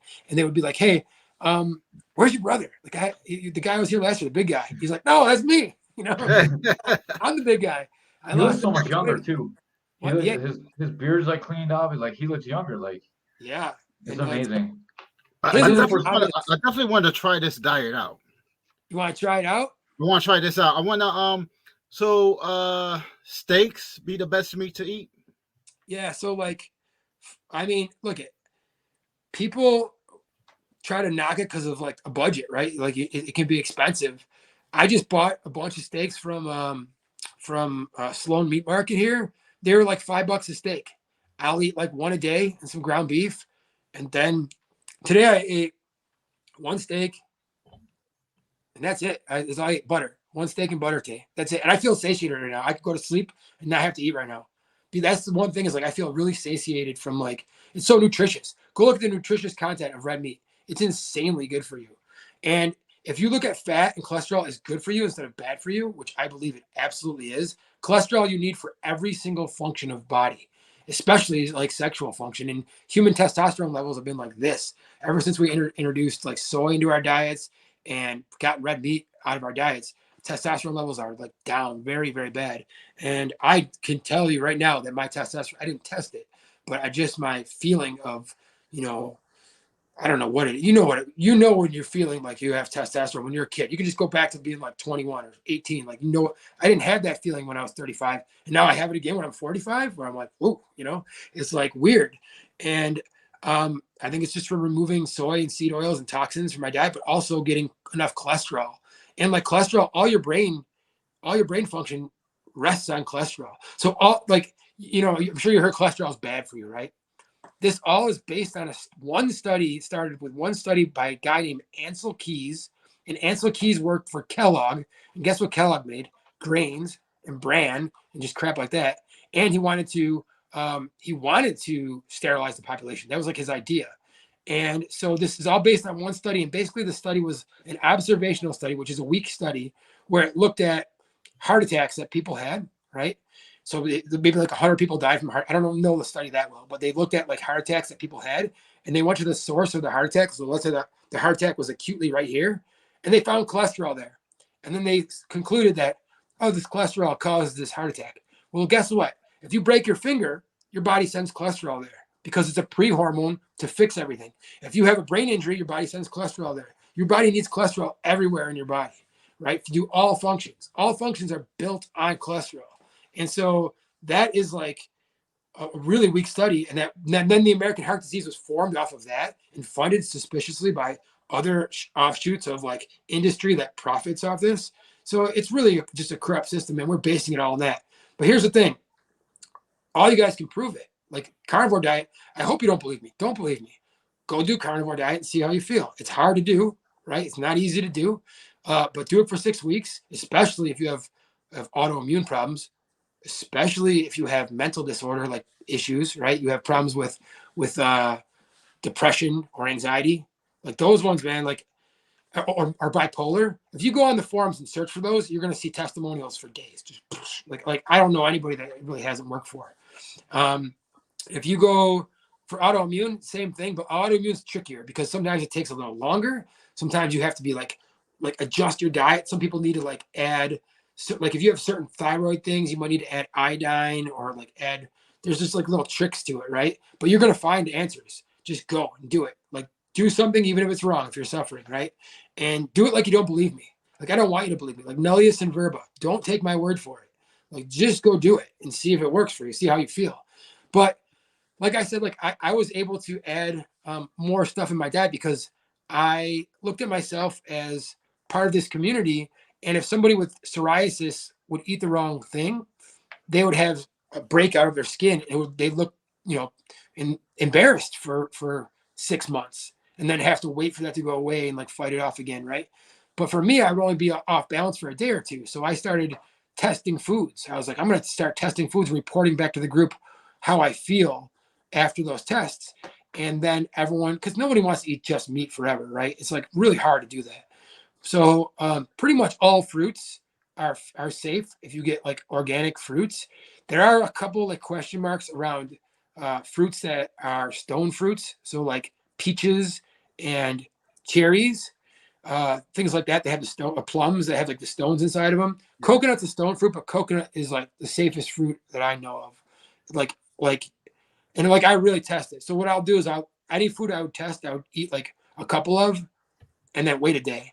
And then the next, like I'd wait 2 days, and then 2 days later, I would eat so much of it, it would make you sick. I'd eat like the first food I ate was like a blueberry. I'd eat a couple blueberries, and I was like, all right. Then the next time I ate it till my teeth hurt, my mouth is blue, and I was like, oh, I was like sick. And then, but then I had no reaction, and I was like, guys, I think blueberries are safe. And then then people would eat blueberries and be like, all right, cool, I can eat blueberries. Some people like can't. Some people still can't. Like it's too big of a risk. Like they'll have like maybe their autoimmune is caused by a chemical spray or something that's just a tiny little thing that we can't figure out yet. Or just like, you got to think about like a plant toxin, right? They're in plants, right? So maybe people are just allergic to that now, whatever. But most people with the autoimmune can eat fruit. I don't recommend doing it though until you're feeling, get to 100%, feeling good again. Then slowly add foods in, because if not, you'll slippery slope and regress, and then you'll start to have sugar cravings again too. So if you can keep doing it, keep doing it. Like I will go long stretches still where I'm strict carnivore, because that's where I feel the best. I'll feel like I'll get tired spikes if I add sugar back in. but I was able to eat all fruits, honey, dairy if it's raw A2 protein dairy. So A2 protein is like it's a kind of protein. Most of our milk is A1 protein. A2, like I get it from the Amish. It's tough to get, and I get it raw, so it's not processed. Like my wife is allergic to milk, like an allergy, not like lactose intolerant. She's an allergy, and she can have raw A2 milk. So that might be something you want to try. Like I believe a lot of our allergies are caused by leaky gut too from stomach. Um, and then I'm able to eat dairy, so I can eat like cheese and stuff. I haven't had dairy in like except for butter. Like I keep raw A2 butter. I put a little bit on my steak. It helps me keep my weight like 160ish instead of 149. And then outside of that, I will eat fruit like occasionally. I like figs and like I'll eat mangoes. So like right now I'm in the middle of a week where I'm eating a little bit of fruit, but in a couple of weeks I'm probably gonna cut it back out again and be strict. But so you don't have to think of this as like a life sentence to carnivore diet. You can have a carnivore-esque diet, like, or you can just commit to shopping in the outside aisles. Like, don't buy things in packages anymore. Like it's as bad as smoking. I really believe that. It's like what we're eating is as bad as smoking, and they're putting stuff in foods that are really really bad for us. Really really Got a, bad. got a question for you. You think the corruption with food, where they're putting stuff in food, you think they're doing the same thing with the marijuana? That's a really good question. I don't know. So like I don't use cannabis currently, but like I went and I've gone stretches where I'll use it a little bit here and there. I do see the purpose of using cannabis, right? Like um as an artist, as a writer, it helps me like zoom my lens out, So like I would use it occasionally to like zoom back to see the bigger picture, right? And I think that's what it really does. Like I want to be acutely focused on something. I can be. And then when you use like certain psychedelics, you can really expand your mind and look at it. But when you expand your mind, you open it to two things. You open it to creativity, which is good, but you open it to fear, which is bad. So like your mind, you connect to your imagination. That's what like, this is a whole topic I could get into, but I believe that our imagination is the closest we can be to God. That's what I believe. Whatever God means to you, it doesn't matter. Our imagination is a unique gift in the universe that we have as people, and we can create. Just like all religions call God like the creator, our imagination is creating, right? So we can connect to that. However, when you connect to it too much, like maybe using cannabis, you can also create fear. Like you can either create beautiful things or with your imagination, or you can imagine bad things and create fear. And so a couple times I had used it maybe like a year ago, I found myself like feeling actually depressed, like which I never ever feel. Like I've never had problem with depression, but I was finding like these depressed feelings that I was getting into. And so I just decided that it wasn't the best for me. I'm not saying I'm never going to do it again. I do see that like if I get writer's block, or if I'm not connecting to my imagination, it might be a tool where I can use it to connect to my imagination. But I don't want to use it as a crutch and say I'm going to, I want to find a way to connect to my imagination other ways for right now, and unless I find a reason to need it. So I do think that thought did cross my mind, but I don't know. You know what I mean? I don't have an answer for that. I feel like the food for sure is bad. There's bad food. Like soy is not good for humans. Right? But like the seeds, right? All the worst seeds in the world are like all the worst poisons that we can think of. If I say name a poison, go ahead. You guys Arsenic. Arsenic. Name another poison. Almonds. Well, almonds have cyanide in it. So yeah. So there's cyanide, arsenic. These are all like made from seeds, right? Like Yeah. so. Almonds. If I eat almonds, it's one of the worst foods for me. So people don't think of nuts as seeds. Before I got sick, I loved nuts. Like I would eat like a bag of almonds and peanuts, and man, they're so good. And that's like, it was really depressing for me to not, and I tried it. I was like, I'm going to add these back into my diet, and they will mess me up really bad. All my muscles contract. I feel like I've been poisoned. All my muscles contract, and I have all these like crazy spasms, and I'll end up in bed for 2 days. It's the single worst food, maybe tied with like seed oils and soy. But like almonds, like I'm in the most pain. They cause pain, like physical pain for me. And it's depressing because I used to eat a lot of it, but maybe that's what caused my problem, right? Maybe that's eating so many seeds eating handfuls and handfuls and handfuls of seeds, having one stomach, like I wasn't able to handle that. And you got to think there's so many things that are seeds. Seeds are seeds. Seeds are also beans. Seeds are also nuts. Seeds are also wheat. Wheat is a seed. Corn. I mean, corn's a flour, but it's also like produces a seed. And then you have grains. Grains are seeds. Everyone's like, eat a granola or oatmeal. These are seeds. They're defended with chemicals, all of them, right? And be careful eating them. Be careful eating breads. Like you can do it, but like I know people that have autoimmune, and if almost everyone with autoimmune eats any of those things, they're gonna have a reaction. So I won't keep going on this. This is pretty deeply in the topic, but I do want to finish up by saying like, if you're suffering, try to prove me wrong. And even if you do prove me wrong, I want to hear about it. Like I don't care. I don't care about being right. I don't care about being right. I care about people not suffering. And maybe whatever you're doing, if you're trying to do it and it doesn't work, maybe there's ways that you haven't thought of yet. There's adjustments you can make. But maybe also you have a problem that can't be cured by diet. That's okay too. But that's valuable information for other people that have your similar problems. But with my own eyes, I've seen too many people cure themselves now I will never shut up about it. Like I won't shut up about it. Like I will talk I'll be like walking in the store and I'll hear someone talk about autoimmune. I'm like, hi, and then I feel like something's wrong. I'm a Jehovah's Witness I'm a carnivore witness. That's what I am. And but look at like it's miracles. Like that's what it is. Like people that were suffering for so long that had no other options are finding ways to cure themselves. And there's no way the medical community doesn't know about this. Like the higher ups, there's 100,000 people online in these groups. It's growing, and they're trying to fight it by saying meat's bad for the planet or meat's bad. This is like this is a war. This is a hill I'm willing to die on. Like really am willing to die on it. Not for myself, but for the people that are trying to cause suffering for all humanity. I don't care. Like I won't just stand for that, right? And now that I see that, like I'm grateful that happened to me, because I'm going to be the person that I'm not embarrassed. I don't care. Like I can't be embarrassed. Like I don't care. I'll tell everyone. I don't puff up. I don't shrink. I'm just going to tell you my truth and prove me wrong. And if you do, let's use that information to grow. Right? Hey, Caveman.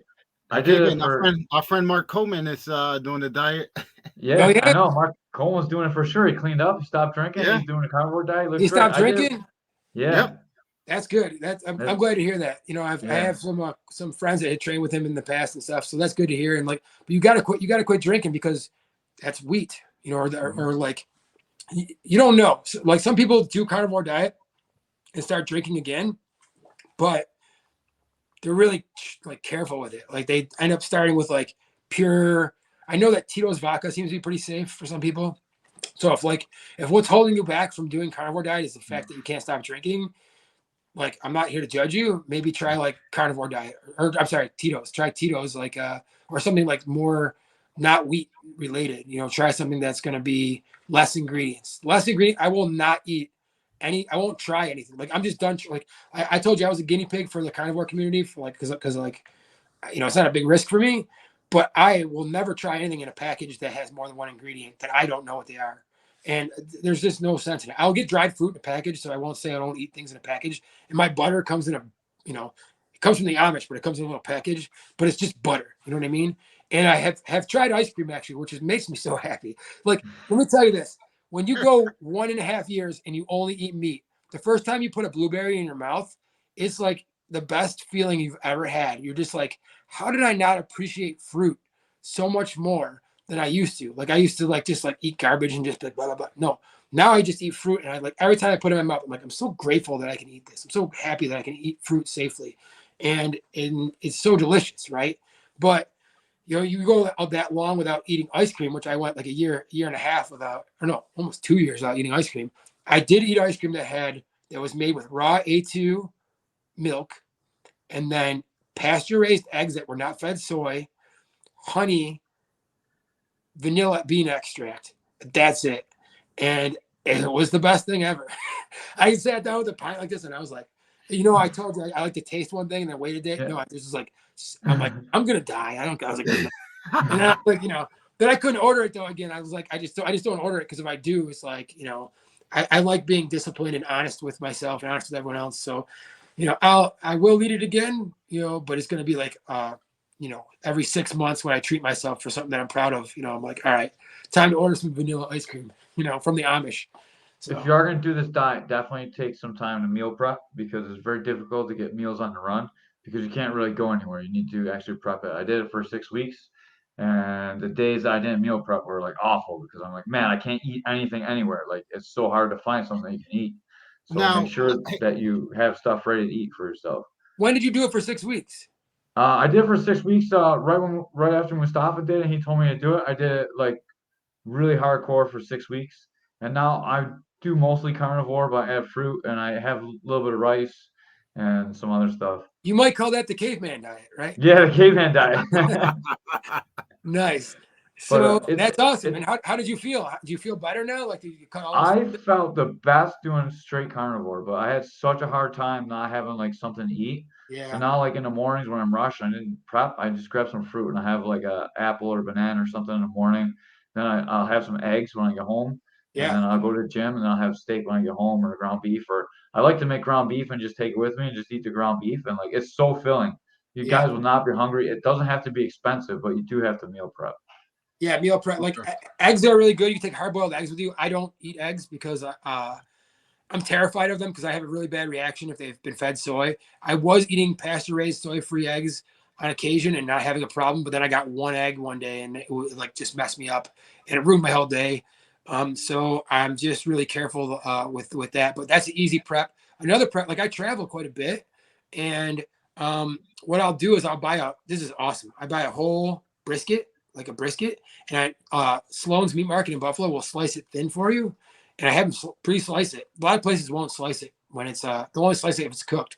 They slice it beforehand, and then I put it in like a dehydrator, and I make my own jerky and just put salt on it.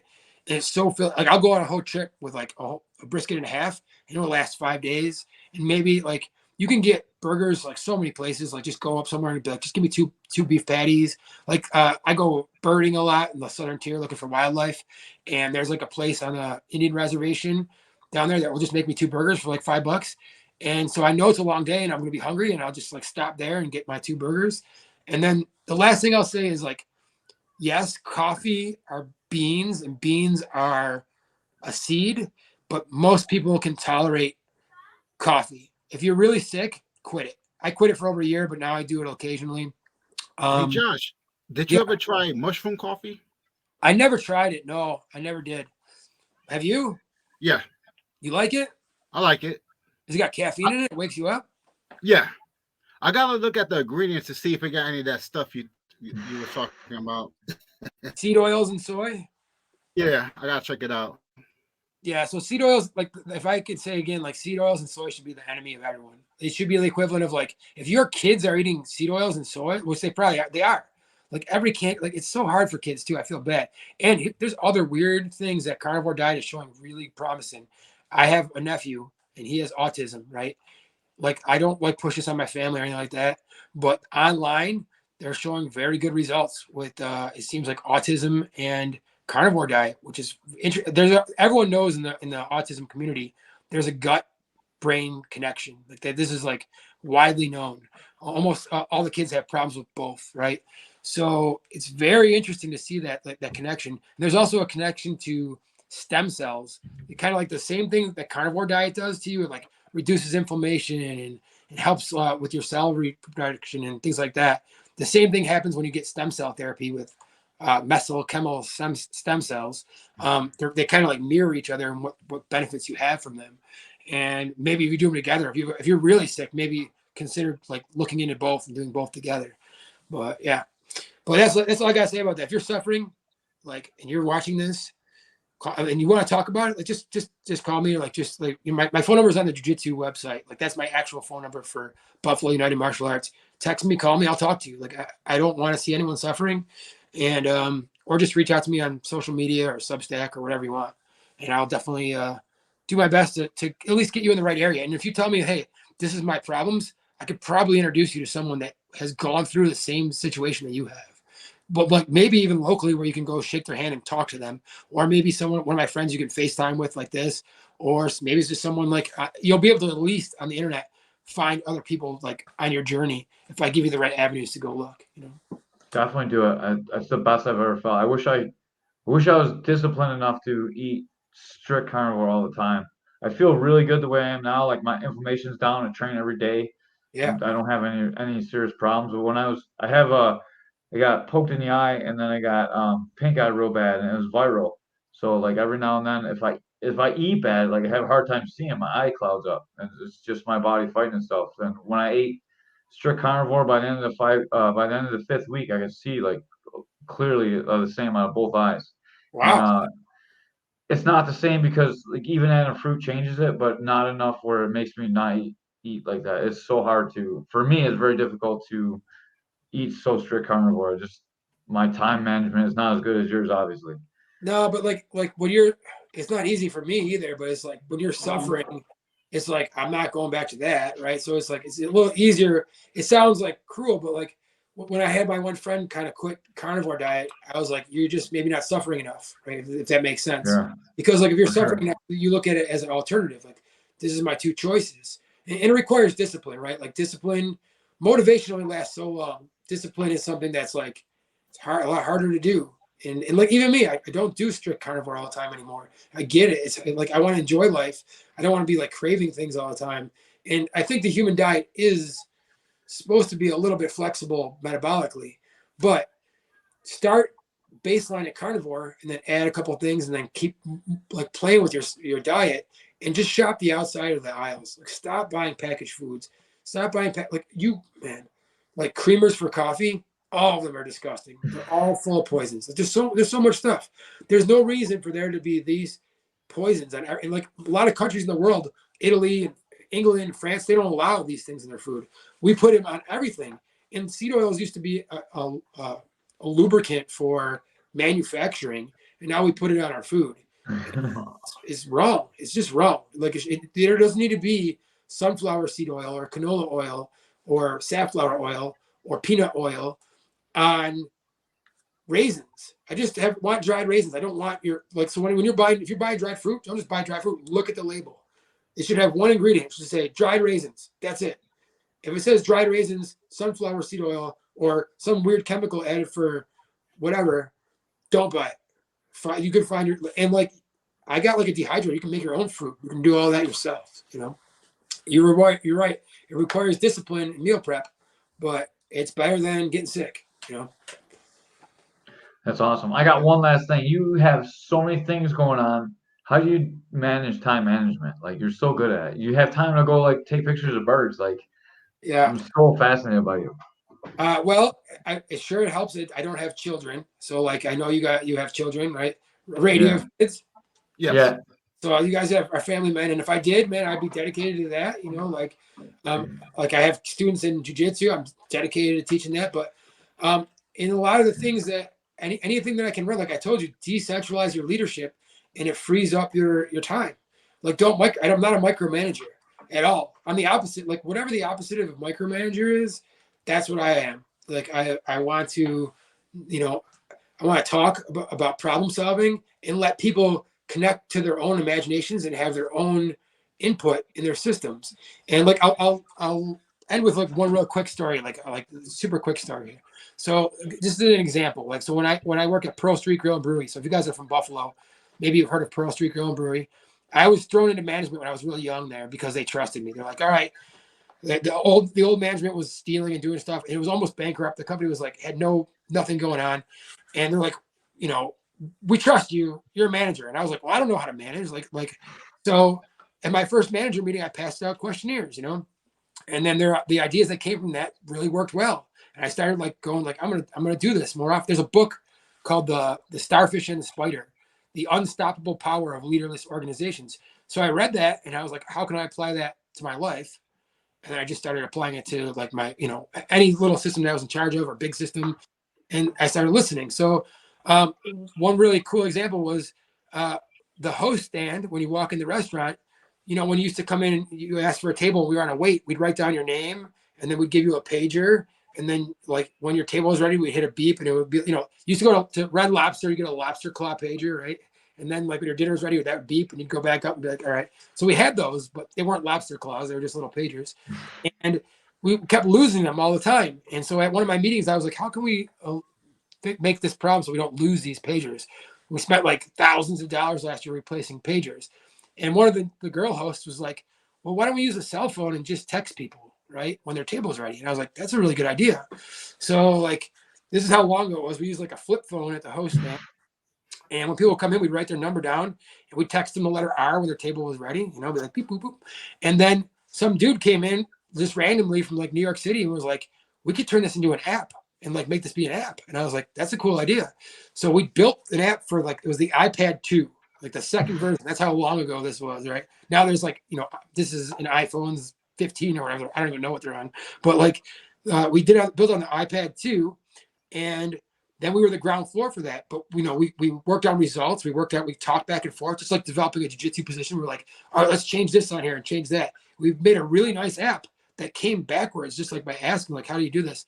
That app got bought out by another company, and now pretty much every country or every restaurant in the country uses this app or Open Table or a similar app that I never saw before. Our restaurant was ground floor in terms of me looking.